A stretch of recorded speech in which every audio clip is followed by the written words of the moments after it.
आप सभी का अपना यूट्यूब चैनल MK एग्ज़ाम में स्वागत है। तो चलिए आज का जो वीडियो है वह हिंदी कोर विषय पर है। आप लोग जो हिंदी कोर रखे हैं इस वीडियो को अंत तक देखिएगा। इसमें आप लोगों को बहुत ही फ़ायदा होगा। आप लोगों का परीक्षा के दृष्टि से ही ये वीडियो बनाया गया है। आप लोगों का परीक्षा में इसी प्रकार का क्वेश्चन दिया जाएगा। तो यहाँ पर जो दिया गया है पहला क्वेश्चन वो देख सकते हैं। यहाँ पर क्या है, यहाँ पर पहला क्वेश्चन है कि यहाँ पर जो पहला क्वेश्चन है वह है आपका, चंपा काले काले अक्षर नहीं चिंती पाठ में पूर्वी प्रदेशों की स्त्रियों की किस विडंबनात्मक स्थिति का वर्णन है। तो इसका जो आंसर हो जाएगा उस प्रकार दीजिएगा कि पूर्वी प्रदेश में स्त्रियों को ऐसा वातावरण ही नहीं मिलता कि वे पढ़ाई लिखाई के लिए सही महत्व को समझ सके। वे कुएं के मेढक की भांति अपनी कामों में ही लगे रहती है। वे बाहरी दुनिया से बेखबर है। इनकी समझ और सोच का विकास नहीं हो पाता। कई बार अपनी इस कमजोरी के कारण उन्हें समाज और परिवार में मान सम्मान नहीं मिल पाता जो मिलना चाहिए। तो इस प्रकार एक नंबर क्वेश्चन का आंसर आप दीजिएगा। आप लोगों का जो क्वेश्चन आएगा इसी प्रकार का डायरेक्टली दिया जाएगा। आप लोग लिखिएगा इसको। सेकंड नंबर जो दिया गया है क्वेश्चन ये देख सकते हैं। यहाँ पर क्या है कि दुष्यंत कुमार खुदा के संबंध में लोगों के किस विचार से प्रसन्न है। इसका जो आंसर हो जाएगा वह होगा आपका, दुष्यंत कुमार खुदा के संबंध में लोगों के भगवान के ऊपर आस्था को देखकर प्रसन्न हो जाते हैं, चाहे उन्हें भगवान को न देखा हो, चाहे वह ईश्वर पर विश्वास भी न करते हो, तब भी वे उसके नाम पर सब प्रकार के कष्ट सहन कर लेते हैं। वे यह सोचकर संतुष्ट हो जाते हैं कि उनके दुख और सुख में ईश्वर की ही कोई योजना है। तो इस प्रकार आप 2 नंबर का आंसर दीजिएगा। नेक्स्ट आप 3 नंबर जो क्वेश्चन है उसको देख लीजिए। यहाँ पर क्या दिया गया है। 3 नंबर जो क्वेश्चन है वो इस प्रकार है कि संताल बस्तियों की किन विशेषताओं का ज्ञान आपको आओ मिलकर बचाए कविता के माध्यम से हुआ है। तो इसका जो आंसर होगा इस प्रकार आप दीजिएगा कि संथाल बस्तियाँ आदिवासियों की बस्तियां हैं। ये लोग अपनी मिट्टी और प्रकृति से जुड़े हुए हैं। ये मन से भोले होते हैं तथा ये दिल के साफ होते हैं। गाना नाचना इनकी दिनचर्या का अभिन्न अंग है। परस्पर प्रेम और विश्वास इनकी जीवन शैली है।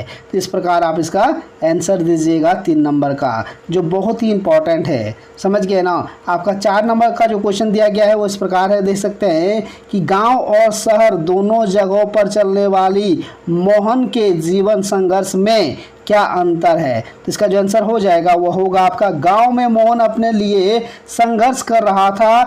दूसरे गांव की पाठशाला में जाने के लिए प्रतिदिन नदियां पार करना, मन लगाकर पढ़ना, हर अध्यापक के मन में अपनी जगह बनाना, ये सारे संघर्ष वो अपना भविष्य बनाने और अपने माता पिता के सपने को पूरा करने के लिए कर रहा था।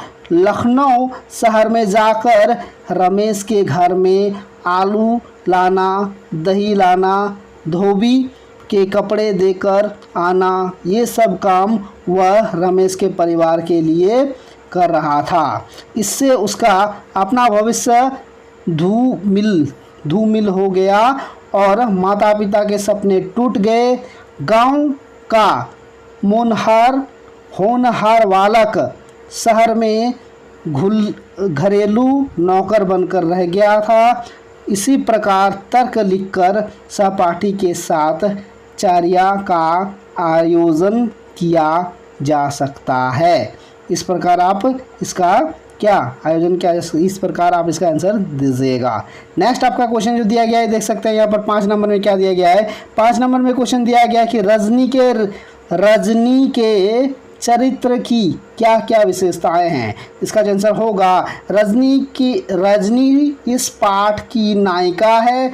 इसके चरित्र का सबसे बड़ा गुण है संघर्षशीलता, वह अन्याय के विरुद्ध मोर्चा खड़ा करने में कुशल है, वह निर्भय तथा आत्मविश्वासी से भरपूर महिला है, वह सत्य के लिए किसी से भी टकराने की शक्ति रखती है, उसमें लोगों को एकत्र करने तथा उन्हें अपनी बातों से प्रभावित करने की अद्भुत शक्ति है, वह सच्चे अर्थों में नायिका है। तो इस प्रकार आप रजनी के चरित्र की क्या क्या विशेषता है इस प्रकार आप लिख दीजिएगा।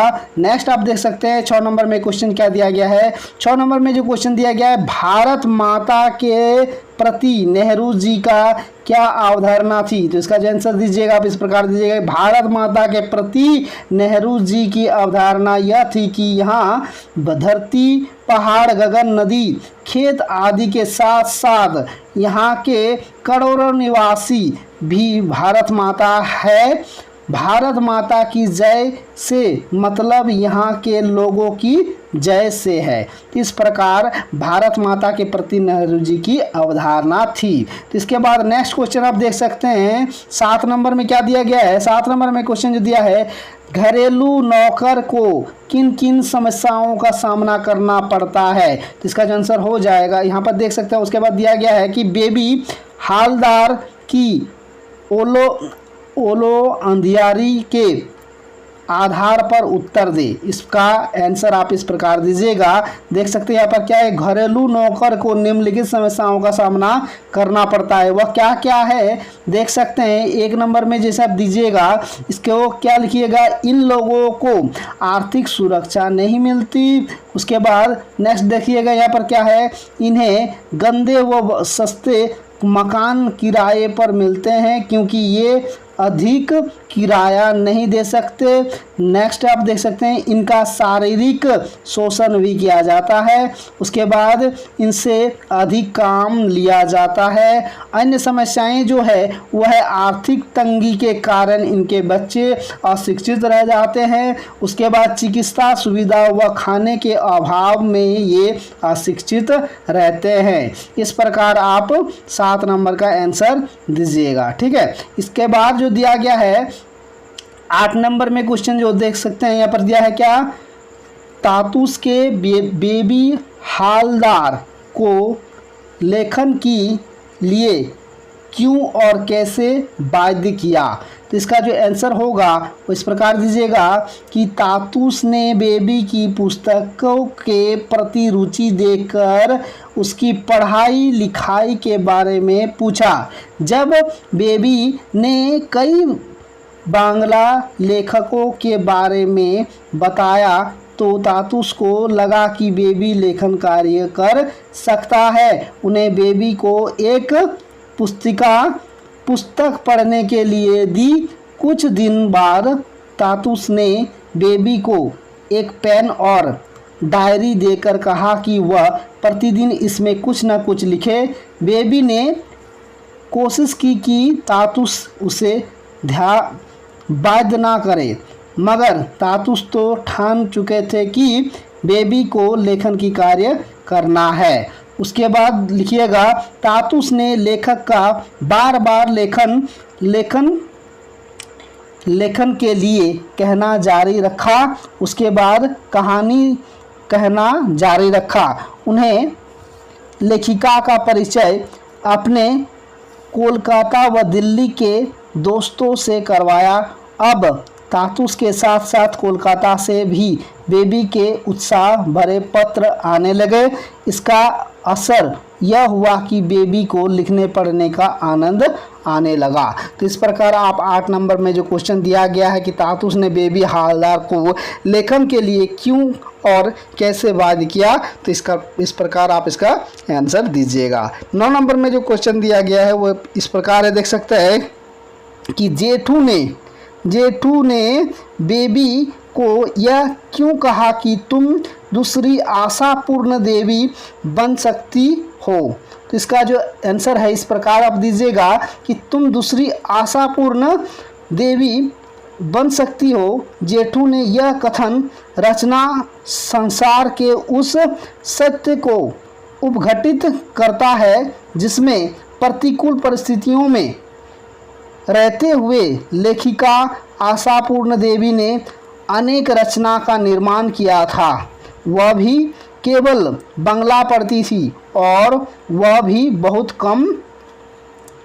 कम लोगों के उपहास के डर से वह सबसे सो जाने के बाद रात में लिखती थी। इसी तरह बेबी एक नौकरानी होते हुए भी समय निकालकर जो कुछ भी लिख रही थी, जेठू को वह श्रेष्ठ लगा, इसलिए जेठू ने उसे तुलना आशापूर्ण देवी से की। इस प्रकार आप 9 नंबर का आंसर दे दीजिएगा। नेक्स्ट आप देख सकते हैं यहाँ पर क्या दिया गया है कि 10 नंबर में जो क्वेश्चन दिया गया है वो इस प्रकार है, देख सकते हैं कि तातुस के काम करने वाली महिला ने लेखिका को गालियां क्यों दी। तो इसका जो आंसर हो जाएगा वो इस प्रकार लिखिएगा कि लेखिका जब तातुस के घर पहुंची तो उसे पता चला कि वह महिला वहीं काम कर रही है। तातुस ने उस महिला को काम करने से हटाकर लेखिका को काम करने रख लिया। उस महिला ने लेखिका के प्रति रोष प्रकट करते हुए गालियां देने शुरू कर दी। लेखिका ने कहा कि उसे नहीं पता था कि यहाँ पहले से कोई काम कर रहा है, मगर वह बकबक करती चली गई। इस प्रकार आप 10 नंबर का आंसर दे दीजिएगा।